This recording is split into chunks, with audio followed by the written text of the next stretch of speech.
Hi అండి. అందరూ ఎలాగున్నారు? బాగున్నారా? నేనైతే చాలా బాగున్నానండి. మీరందరూ బాగుండాలని మనస్ఫూర్తిగా అయితే నేను కోరుకుంటున్నాను. 5 గంటలకైతే లేచానండి. 5 గంటలకు లేచిన తర్వాత కందిపప్పు అదంతా కూడా అయితే క్లీన్ చేసేసుకున్నాను. అలాగనే పప్పులోకి కాంబినేషన్ చపాతీ అయితే చేస్తున్నానండి. కొత్తిమీర పప్పు అయితే చేస్తున్నాను. ఇక్కడొచ్చేసి కొత్తిమీర పప్పులోకి ఉల్లిపాయ, టమోటా, పచ్చిమిర్చి, చిన్నులపాయ రబ్బలు అవన్నీ కూడా అయితే కట్ చేసేసుకున్నానండి. ఆకుకూరల పప్పులు ఏ విధంగా అయితే చేసేసుకుంటామో అదే విధంగా కొత్తిమీర పప్పు కూడా అండి చాలా బాగుంటుంది. ఒకసారి అయితే ట్రై చేయండి. రైస్లోకి చపాతీలోకి కూడా చాలా బాగుంటుంది కొత్తిమీర పప్పు అయితే. ఇక్కడ ఉల్లిపాయ, టమోటా, పచ్చిమిర్చి అన్నీ కట్ చేసుకున్న తర్వాత ఒక గుప్పుడైతే కొత్తిమీర అయితే తీసేసుకొని క్లీన్ చేసేసుకొని కట్ చేసుకున్నానండి.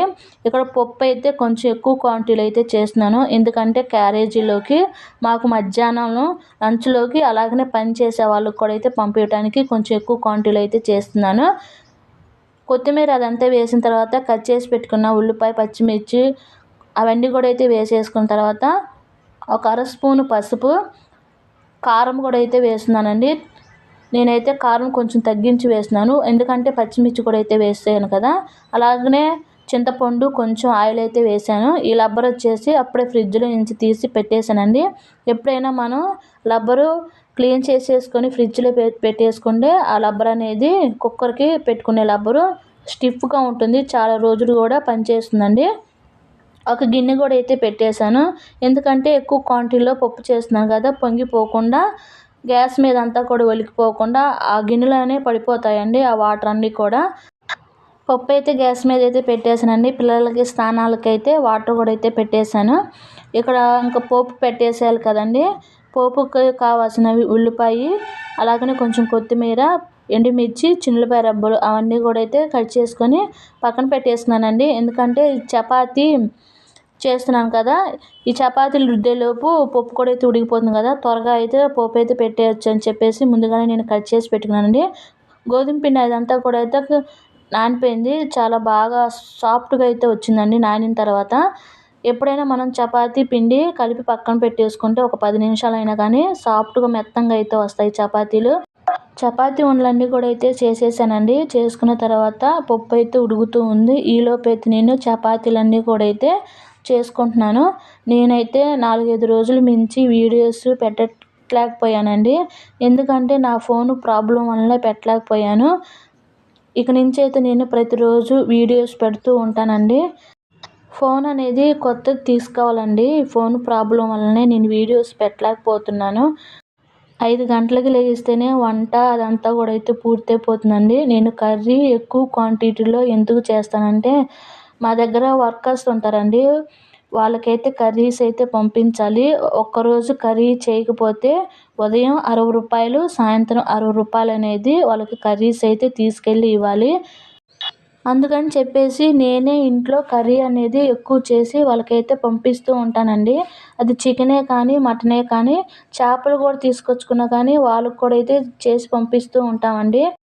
మనల్ని నమ్మి వాళ్ళు వస్తూ ఉంటారండి. మనమే వాళ్ళనైతే జాగ్రత్తగా చూసుకోవాలని నేను, మా వారైతే అనుకుంటూ ఉంటాం ఇద్దరమైతే. ఇక్కడొచ్చేసి పప్పు అదంతా కూడా అయితే విజిల్స్ వచ్చిందండి. ఉడికిపోయింది కూడా. ఈ విజిల్స్ అన్నంతా కూడా అయితే పోవాలి. గిన్నెలు తోమేసాను కదండీ. ఉదయం మా పిల్లలకైతే లంచ్ బాక్సులు అయితే ఇచ్చేసాను తుడిచేయమని. ఇక్కడ పప్పు అదంతా కూడా అయితే ఉడికిపోయింది కదా, వాటికైతే పోపు అయితే పెట్టేస్తున్నానండి. ముందుగా ఆయిల్ వేడెక్కిన తర్వాత చిన్నులపాయ రబ్బలు కచ్చా పిచ్చగా అయితే దంచి వేసానండి.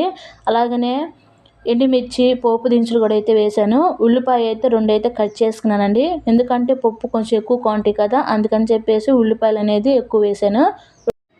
మీడియం సైజు 2 ఉల్లిపాయలు అయితే కట్ చేసి వేసానండి. కట్ చేసి వేసిన తర్వాత ఒకసారి అయితే కలిపేసుకుంటున్నాను. ఈ పోపు అంతా కూడా వేగాలి. పోపు వేగితేనే పప్పు టేస్ట్ అనేది బాగుంటుంది.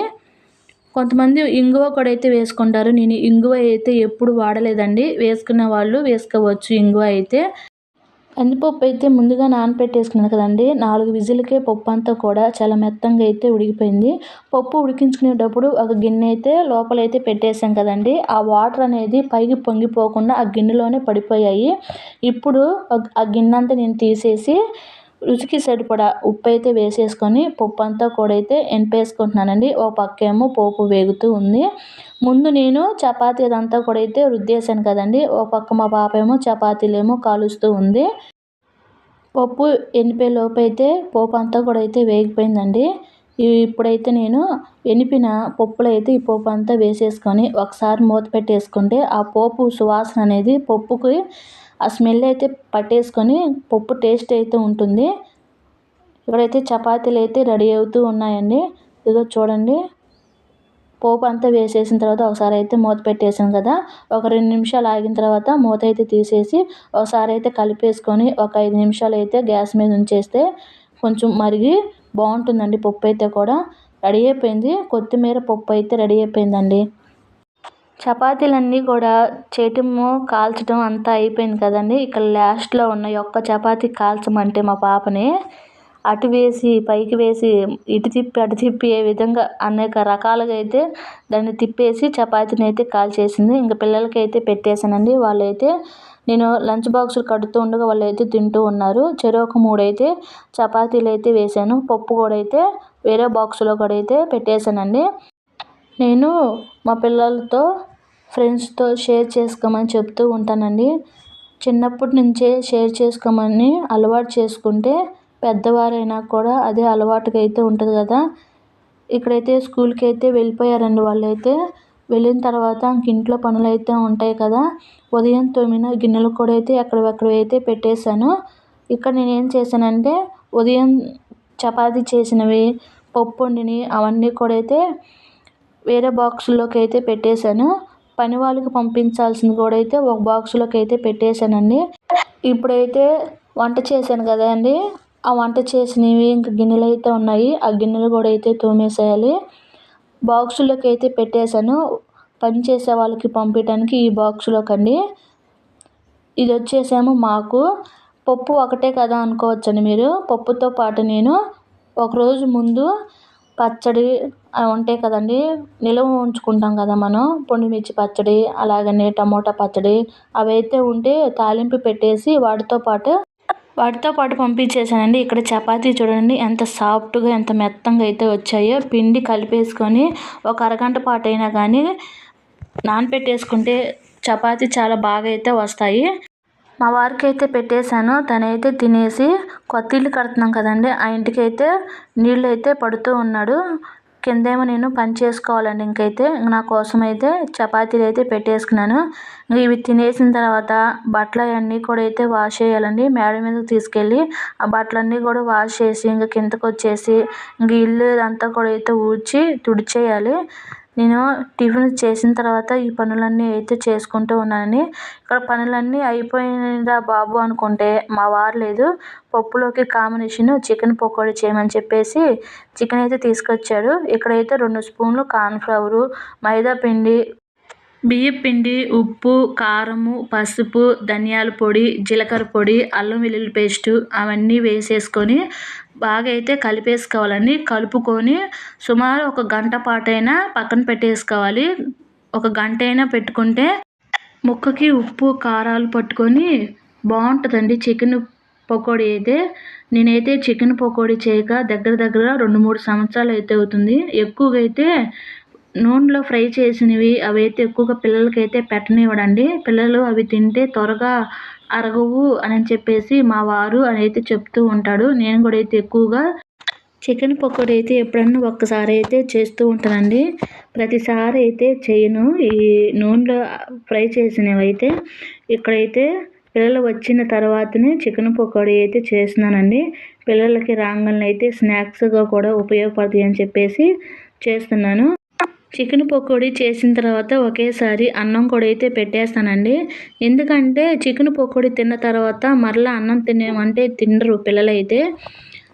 అన్నం తింటేనే చికెన్ పకోడీ పెట్టేస్తానని చెప్పేసి పిల్లలతో అయితే చెప్పిన తర్వాత చికెన్ పకోడీ అయితే ఇక్కడైతే చేస్తున్నానండి. చికెన్ పకోడీ అయితే ఆయిల్ బాగా అయితే వేడిగా ఉండాలి. వేడిగా ఉన్న తర్వాతనే మనమైతే చికెన్ పకోడీ అయితే చేసుకోవాలి. ఇక్కడ ఒక్కొక్కటి అయితే తీసుకొని అయితే వేస్తున్నాను. వేసిన వెంటనే అయితే కలిపేసుకోకూడదండి.